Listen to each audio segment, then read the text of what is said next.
Yeah, not the result I was hoping for. Let's talk about it.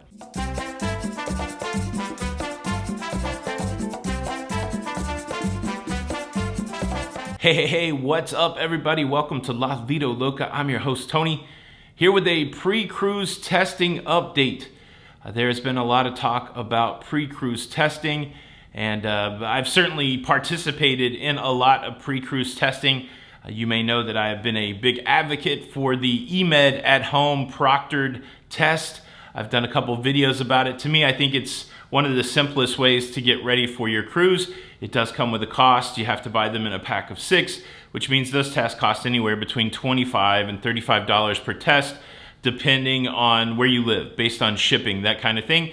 And I've used 13 of those tests pretty successfully, but I have ended up with a test result that is not what I hoped for. So let me set the scenario for you, and I do have some big takeaways from this.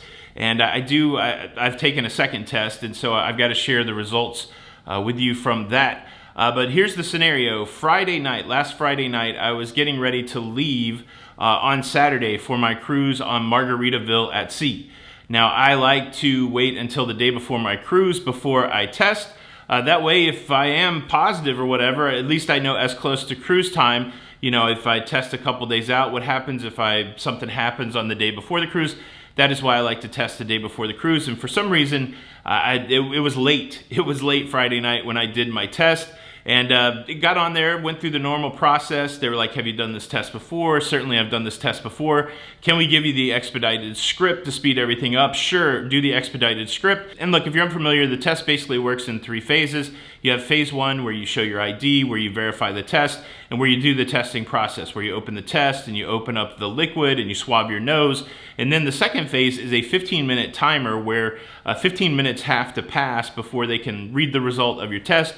And then the third phase is someone comes on and reads the result of your test. Phase 1 was no problem. I've done that many times. And the timer went on, and a few minutes after the timer, you don't have to stay there with the timer, I went back over and I noticed that the test card looked a little different than it normally had before. And it made me a little bit nervous. Now, finally got to the end of the timer, and when the guy asked me to show the test, to scan the barcode, you could tell that it was not the normal reaction that I get when I present one of these tests. And the interesting thing about this testing process is after they look at your test on the camera, they want you to talk about your test. They want you to kind of self-verify. They know what the result is because they've seen it on the camera. And so the guy asked me, is there 2 lines on your test, a line in the control and a line in a sample, which would indicate that you're COVID positive? And there wasn't. No, there wasn't 2 lines on my test. But then he said, okay, is there a 1 line that exists in the control area of my test? And I said, well, there's only 1 line on my test, but the challenge was the line was below the notch between control and sample. And I said, well, there's just 1 line, it's close to the control, what does that mean? And as soon as the conversation swung to where that line was, whether it was above the notch, below the notch, I was getting a little nervous. I finally just gave up. I said, hey man, you look at it. You tell me whether it's above the notch or below the notch. It's below the notch. And so I thought, oh my gosh, they're gonna say, even though it's 1 line, that because the line's below the notch, I've got COVID. And he didn't say that. He said, well, sorry, but your test is invalid. It's unusable, and we have to mark it as invalid. And unfortunately, he said because it was invalid that they would take down the lot number of the test, they would review the video and make sure that I did everything right, and if I did everything right, they would do something for me, which I did get an update on that. I'll tell you about that in a little bit. And so we did all that, and then we hung up, and that was it. I had no negative test result, which is something I needed to go on my cruise the next day. But panic did not set in. If you watch my very first video, I'll just replay this part of the video.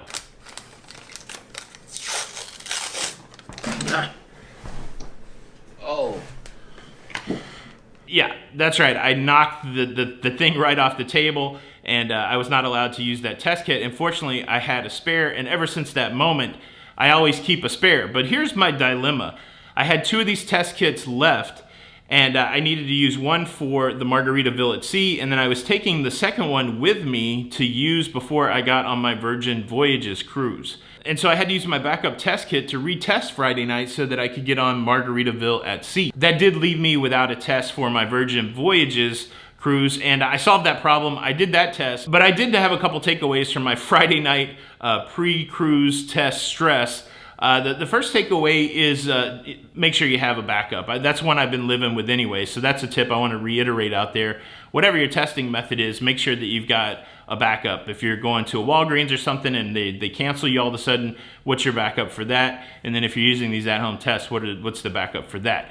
And then the number two is maybe go ahead and do 2 days before the cruise to do your tests. Again, I like testing right before the cruise, but if for some reason there would have been something wrong with my backup test and I didn't know the options for Margaritaville at sea because I was relying on my home test, I would have been stressed out Saturday morning trying to figure out not only the 4-hour drive from my house to West Palm Beach, but also where was I going to get a test, that morning. So with that in mind, I tested yesterday for my Virgin Voyages cruises, which is tomorrow. And again, I got a weird test result that I've got to show you. But before I do that, let me quickly invite you to subscribe. If you like staying up to date with everything that's going on in cruising, and look, I'm out here trying to live that cruise life for you and share these real life adventures with you and these real life ups and downs and challenges.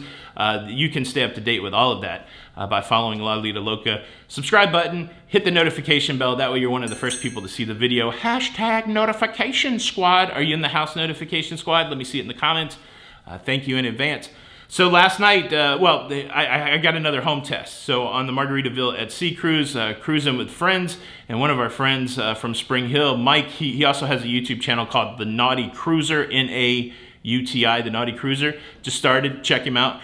He had extra tests, and so he gave me a test. I've got tests at home that I can exchange back to him, so that's the beautiful thing. So he gave me an at-home test, and so as soon as I got to my hotel, once I got settled, I'm like, I'm going to do this test at least 2 days out. That way, if something goes wrong with this test, then I can, make another plan today. Fortunately, I don't have to, so I get to just, hang out here in Miami. But yeah, so I took the test last night, and let me tell you this, this test results a little sketchy. Look at this one.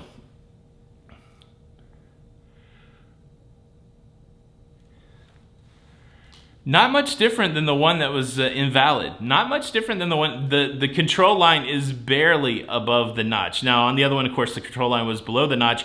The control line is there when the test is produced. So when you open up the test, you're gonna see the control line. I guess just maybe sometime it's placed too low in the test, and it puts it really close to that notch. But went through the whole process. I have a negative test result for my cruise on Virgin Voyages tomorrow. And the other cool thing is, as I was finishing up last night checking my email for my Navica test results, I also had an email from that support ticket on eMed that they're shipping me out another test for free because of the invalid test. So again, I'm still gonna advocate for those home tests. I think they're super easy. I've done 13 now, and I've only had issues with that one, so that's not super horrible. Their customer service took care of it, but it just a huge reminder to make sure that you've got backup plans to avoid some pre-cruise testing stress. Let me kick it over to you. Are you using these home tests? Have you had any go invalid like that? Do you have any horror stories? Hopefully you're learning from my mistakes. And if you're unfamiliar with the home testing process, check out this video right here. I walk you all the way through it, including knocking it off the table. So I hope you find that helpful. Thank you so much for checking out the show today. Please show your support by hitting the like button. This is Tony for Lido Loca, and until the next time, we'll see you on the Lido.